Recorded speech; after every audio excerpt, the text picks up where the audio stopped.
I was browsing the internet to find inspiration for my next video, and I came across this video on Mojo. This channel is rather popular with 24 million subscribers, and they have this one video called Top 20 Metal Songs of All Time. Top 20 heavy metal songs of all time. And of course I was like, what the fuck? Everything they feature is heavy metal from the 80s. So the video should have been called 20 Iconic Metal Bands from the 80s. They talk about Metallica, Black Sabbath, Doro, Pantera, and Megadeth. I mean, all of those guys are mega dead. For example, Pantera's last album was released 22 years ago. I know you are old. Someone should put you in a box floating down the river, Grandma! Now, I am not saying these bands were not influential or that their songs didn't matter. It was a cool era where I am sure they received a lot of attention and became the pioneers of heavy metal. My problem is that they do not represent the metal music of today. Now I know there is a lot of misinformation and fake news on the media, so please allow me to guide you through this amazing world of heavy metal, and let's talk about heavy metal history. This is important so we can talk about the metal music today. And I know this was a rather long intro, but my name is Alex and you are watching Metal Ground.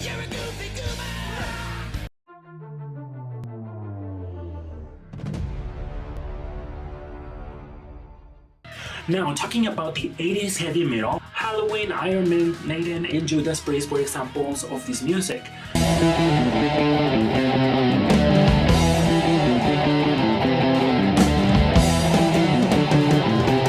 At the same time, there was a very interesting underground sort of movement happening. Post-punk was transforming into Gothic music with bands like Type O Negative and Bauhaus.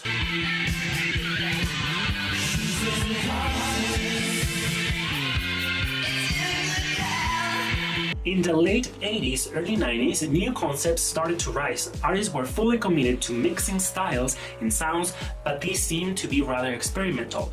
Progressive metal like Opeth and Dream Theater were starting to gain popularity.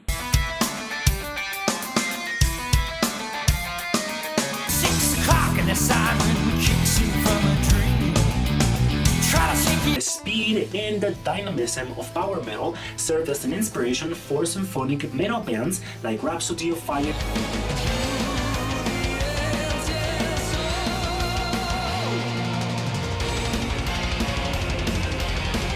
Gothic metal started to mix the harsh sounds of heavy metal with all the dark atmospheres of Gothic music. The Gathering, Tiamat, Theater of Tragedy were exponents of this music, Gothic metal.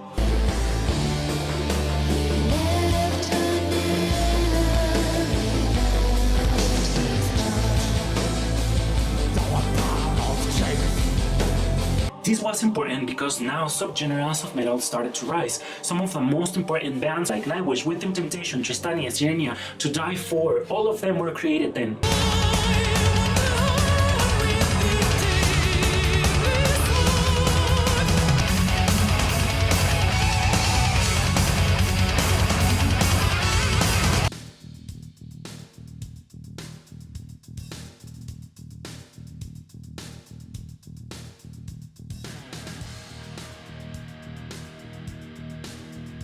I have to say too that extreme singing was and had been part of metal music since the beginning. Black and death metal also originated in the 80s.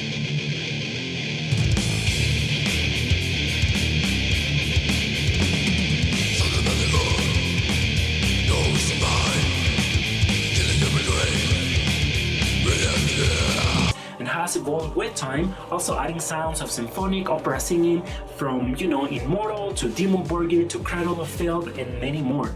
But my point here is that metal started to mix sounds, true musicians creating compositions and new combinations of sounds, from metal to folk to opera to symphonic.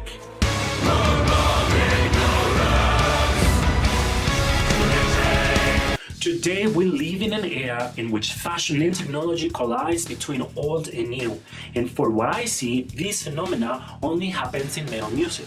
New electronic sounds are being implemented into metal music. All the new bands try to keep up with innovation, exploring themselves in ways we have never seen before.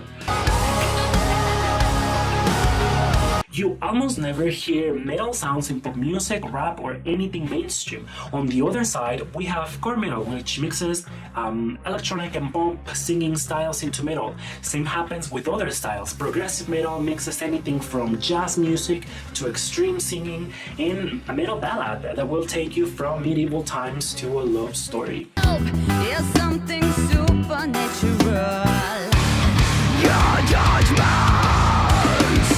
The metal of today, well, I suppose it is hard to say. I don't know if we had any iconic moments as it happened on the 80s, since this genre has kind of lost popularity. I mean, at least in America, I don't think we have a single radio station in the whole country that plays old or modern metal music. Now, with internet, YouTube, even TikTok and Instagram, we are able to share this music, and underground has slowly seen the light. I hope I can contribute to making new videos so I can share metal music of today. In this channel, we have talked about bands like Amaranth, Mirath, Nightland, Lunar Sea, Motanka, Visions of Atlantis, Lutherus, Siamis, Lord of the Lost, and many more, like newer bands that certainly need more attention. So that way we have new bands and new music in 2030 or something. And all in all, we metalheads are underrepresented, at least in America. But will you vote for me to become the official metalhead representative of America? Would you vote for me? If so, please like, share, and subscribe to my channel. And this is all for today. Thank you for watching. My name is Alex, and you are watching The Metal Ground.